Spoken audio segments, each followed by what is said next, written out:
وہ بچپن میں ہکلا کر بولا کرتا تھا۔ یہ ہکلاہٹ اس قدر زیادہ تھی کہ وہ گفتگو کے دوران اپنے نام کا دوسرا حصہ یعنی بائیڈن بولنے کی کوشش میں بائی بائی کی تکرار کرتا رہتا تھا۔ اس کا مذاق اڑانے کے لیے کوئی اس سے ڈیش کہتا اور کوئی جو امپیڈیمنٹا یعنی جو رکاوٹ کہہ کر مخاطب کرتا، لیکن لوگوں کے اس رویے نے اس کے حوصلوں کو پست نہیں کیا۔ ہکلا کر بولنے کی اس عادت پر قابو پانے کے لیے اس نے شیشے کی گولیاں اپنے منہ میں ڈال کر بات کرنا شروع کر دیا اور طویل نظمیں یاد کر کے آئینے کے سامنے پڑھنے کی مشق بھی کرتا رہا۔ ناظرین، یہ کہانی ہے 2020 کے امریکی صدارتی انتخابات میں صدر ڈونلڈ ٹرمپ کے مد مقابل ڈیموکریٹ پارٹی کے صدارتی امیدوار جو بائیڈن کی۔ ایک ہکلا کر بولنے والا بچہ دنیا کے طاقتور ترین ملک کا نائب صدر اور مضبوط ترین صدارتی امیدوار کیسے بنا؟ ان سوالوں کے جوابات جاننے کے لیے اس ایپیسوڈ کو مکمل دیکھیے گا۔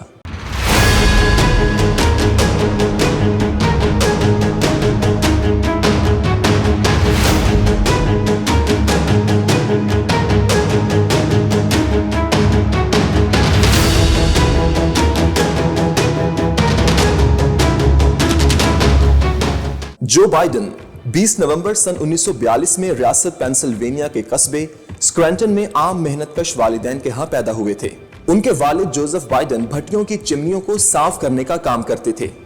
ان کی والدہ کیتھرین یوجینیا ایک روایتی کیتھولک مسیحی خاتون تھیں۔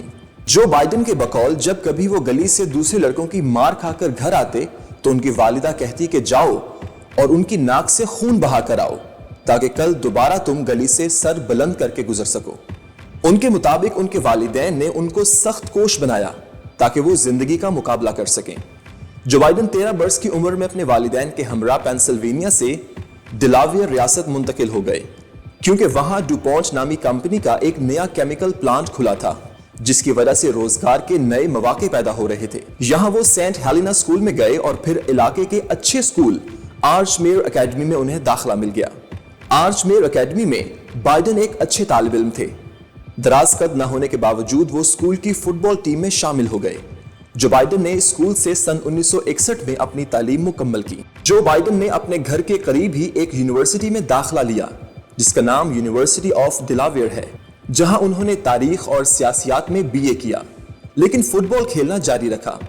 یہ وہ زمانہ تھا جب امریکہ کے اس وقت کے ایک جوان صدر جان ایف کینیڈی نے نئی نسل کو بہت زیادہ متاثر کیا تھا، جو بھی اسی نسل کا حصہ تھے۔ اپنی تعلیم کے دوران وہ بہاما کے جزائر پر سیر کرنے گئے تھے، جہاں سیریکیوز یونیورسٹی کی طالبہ نیلبا ہنٹر سے ان کی ملاقات ہوئی۔ یہ ملاقات پہلی نظر کی محبت میں تبدیل ہو گئی۔ اس لڑکی سے ملنے کے لیے انہوں نے محنت کی اور سیریکیوز میں قانون کے شعبہ میں داخلہ حاصل کر لیا۔ انہوں نے سن 1965 میں قانون کی تعلیم شروع کی اور 1 برس بعد نیلبا سے شادی کر لی۔ ناظرین، جو بائیڈن کے متعلق کہا جاتا ہے کہ جب وہ شادی سے پہلے نیلبا کے والدین سے ملنے گئے تو انہوں نے پوچھا کہ وہ مستقبل میں کیا کریں گے اور کیسے کمائیں گے۔ اس پر جو نے جواب دیا کہ میں مستقبل میں امریکہ کا صدر بنوں گا۔ سیریکیوز میں اپنی تعلیم کے دوران صرف ایک بار اپنے ایک مقالے کے لیے ایک مناسب حوالہ نہ دینے کی وجہ سے وہ اپنی کلاس میں حاضر نہیں ہوئے۔ تاہم بعد میں انہوں نے دعویٰ کیا کہ یہ اتفاقیہ سرزد ہونے والی ایک غلطی تھی، لیکن اس واقعے نے ان کا کئی برس تک پیچھا کیا۔ ناظرین، اکثر سیاسی رہنماؤں کو سیاست وراثت میں ملتی ہے یا ان کی کامیابی مکمل طور پر ان کی اپنی محنت کا نتیجہ ہوتی ہے، یا ارد گرد کے حالات انہیں حادثاتی لیڈر بنا دیتے ہیں۔ بائیڈن کا شمار تیسری فہرست میں ہے جنہیں حادثاتی لیڈر کہا جاتا ہے۔ ایک امریکی جریدے نے ان کے بارے میں لکھا ہے کہ امریکی سیاست میں آج تک کوئی بھی ایسا شخص نہیں ہے جس کی زندگی جو بائیڈن سے زیادہ المناک واقعات سے تشکیل پائی ہو۔ بائیڈن کا طویل سیاسی سفر مسلسل المیوں کے ساتھ ساتھ آگے بڑھتا رہا ہے۔ سن 1968 میں قانون کی تعلیم مکمل کرنے کے بعد جو بائیڈن ڈلاویئر کے ایک اور شہر ویلمنگٹن منتقل ہو گئے، جہاں انہوں نے ایک کمپنی میں وکالت کا آغاز کیا۔ یہیں وہ ڈیموکریٹک پارٹی کے ایک متحرک رکن بن گئے۔ سن 1970 میں وہ نیو کاسل کاؤنٹی کونسل کے رکن منتخب ہوئے۔ کونسلر ہوتے ہوئے بھی انہوں نے وکالت جاری رکھی۔ تجزیہ نگاروں کے مطابق ان کی زندگی کے انہی المناک پہلوؤں نے انہیں ایک عام امریکی کی نظر میں زیادہ اپنے جیسا، زیادہ حقیقی اور زیادہ ہمدرد بنا دیا ہے۔ جو بائیڈن اب ڈیموکریٹک پارٹی کے صدارتی امیدوار ہیں اور وہ موجودہ صدر ڈونلڈ ٹرمپ کے مد مقابل انتخابات لڑ رہے ہیں۔